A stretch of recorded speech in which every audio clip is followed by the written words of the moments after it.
आदरणीय दर्शकबिन नमस्कार, स्वागत छ कार्यक्रम विकल्पमा। सर्वप्रथम विजया दशमी 2068 सालको हार्दिक मङ्गलमय शुभकामना व्यक्त गर्दछौँ। सपोर्ट नेपालको प्रस्तुति कार्यक्रम विकल्प प्रत्येक बुधबार बेलुका 9:05 मा यहाँहरूले हिमालय टेलिभिजनमा हेर्दै आइरहनु भएको छ। कार्यक्रम विकल्पमा हामी अल्पसंख्यक समुदायको सवाल, सङ्घर्ष र उपलब्धिहरूलाई समेट्ने गर्दछौँ। आज पनि यस्तै विषयवस्तुमा केन्द्रित रहेर कार्यक्रम विकल्प निर्माण गरेका छौँ। दर्शकवृन्द, कार्यक्रम विकल्पमा आज हामीले सकारात्मक विभेदको विषयमा केन्द्रित रहेर निर्माण गरेका छौँ। आज एक अतिथिलाई हामीले कार्यक्रममा निम्ताएका छौँ। उहाँ हुनुहुन्छ अमेरिका स्थित विस्कन्सिन विश्वविद्यालयका कानुन तथा दक्षिण एसिया विषयका प्राध्यापक मार्क ग्यालेन्टर। उहाँसँग गरिएको कुराकानी कार्यक्रम विकल्पमा प्रस्तुत गर्दछौँ। Welcome to the show. Thank you. Can you tell us about affirmative action, what it is? It's the name for programs that are targeted to specific groups that are thought to be behind and deserving some special help or some special treatment and catching up with the larger part of the population. Whenever we heard about affirmative action, we have a huge segment of society who oppose this action or policy. Are there any strong justifications to have an affirmative action?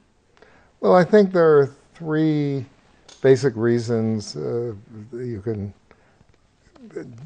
use to justify affirmative action. One is just that if you take groups that have been disadvantaged in the past and you suddenly say, okay, we're going to remove all these exclusions that we've subjected you to, still people in that group will tend to be less prepared, less confident, less able to navigate the new opportunities, and therefore you can say, well, we need to give them some special treatment, some kind of a boost. That's what I call just the non-discrimination basis for affirmative action.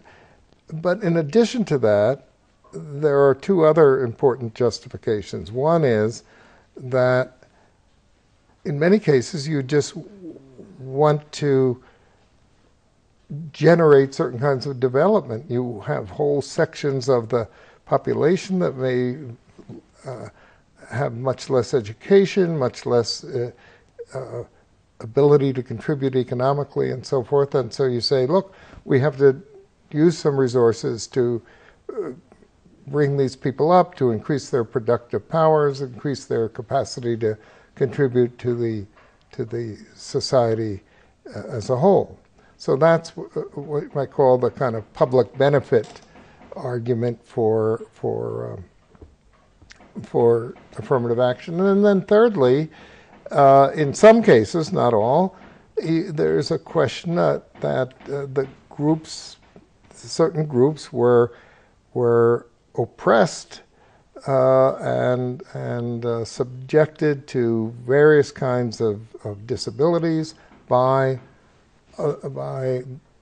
say the majority of the population, and in that case you can think of affirmative action in terms of reparations, in terms of some kind of social compensation or reparation for previous injustice. Social welfare, reparation, non-discriminations should be the key justification for having an affirmative action. Why is affirmative action so important in diverse, particularly in a society full of excluded groups and minorities?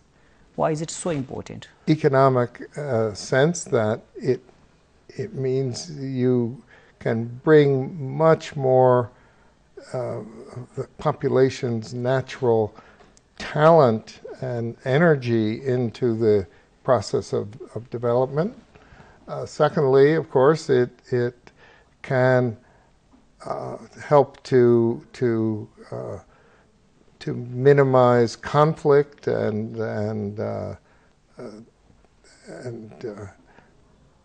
the resentment of sections of the population. Whether it fulfills a sense of justice for many people in the population. Now, not everybody's going to feel the same way about it, but I think it's very interesting. It seems to me affirmative action in a place like Nepal, where we're basically reconstituting the nation, a very important part of how the nation envisages itself as inclusive and as moving past old arrangements that were very unfair, and that by today's standards we would no longer embrace. In short, can we perceive affirmative action as an approach to deal with injustice, inequalities, and discrimination? Yes. Are there any systematic approaches or particular processes that needs to be followed in order to have an affirmative action? It's important to design it so that it is a good fit with a particular society, and then you have to review it from time to time and see how it's working and try to make some adjustments. So it's probably good to have some periodic reassessment and see what kind of results it's producing, and then you can adjust them. So it's probably good not to commit oneself to a very long time frame all at one time, but better to start out, think of it in a kind of an experimental way, trying things, seeing some things work, then you continue them and expand them. Other things don't work and you should phase them out. Can I make these steps into 3 phases, like first the designing phase, second the implementation phase, and after a certain time frame, a review process, assessment phase, something like? Yeah, that makes sense. Designing is not the only part of having a policy, an affirmative action. Well, that's right. This should also be followed by how does it implement, and how will we review it or reassess it. Exactly. It's equally important. So while talking about affirmative action, we should also talk about who get benefit out of this. Yes. So is there any process or scientific approach of selecting the eligible beneficiaries? It's a 2-level process. First, you must say which groups or categories of people do you want to target. And that really depends on the sense of justice or injustice in the community when it examines its own past and present and says, well, this group has really been treated badly, has lacked opportunity, has been deprived.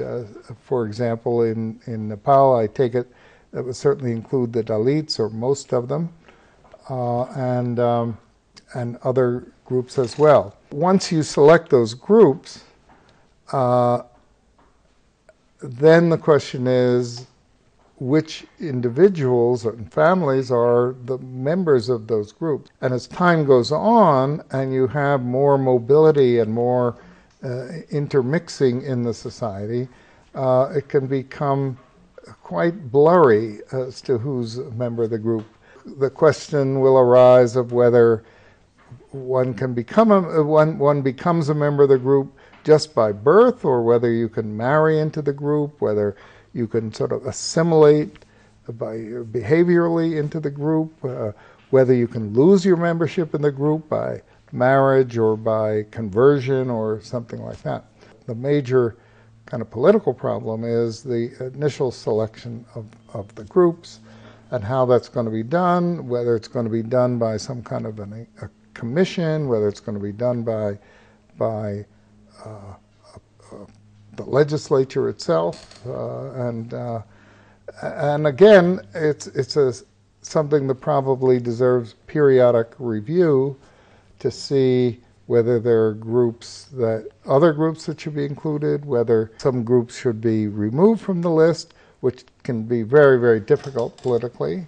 So it seems you have to be careful putting groups on in the first place.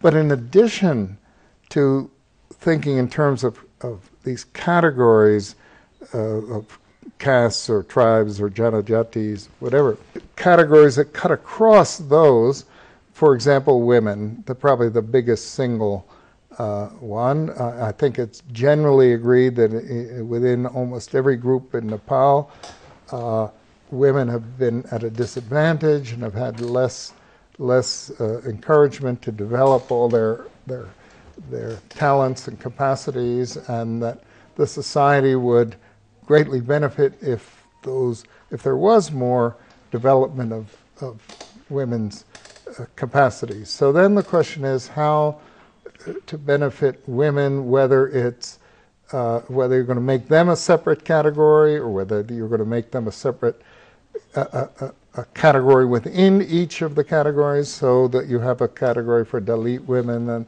within the Dalit category and within the Janajati category you have a category for Janajati women. That would be one way to do it. We have several examples of affirmative action for a particular group, and we have witnessed that the well-off within that particular group are the first who get benefit out of that. So is there any way or approach to make sure that the most at risk, the vulnerable group within that group get benefit as well?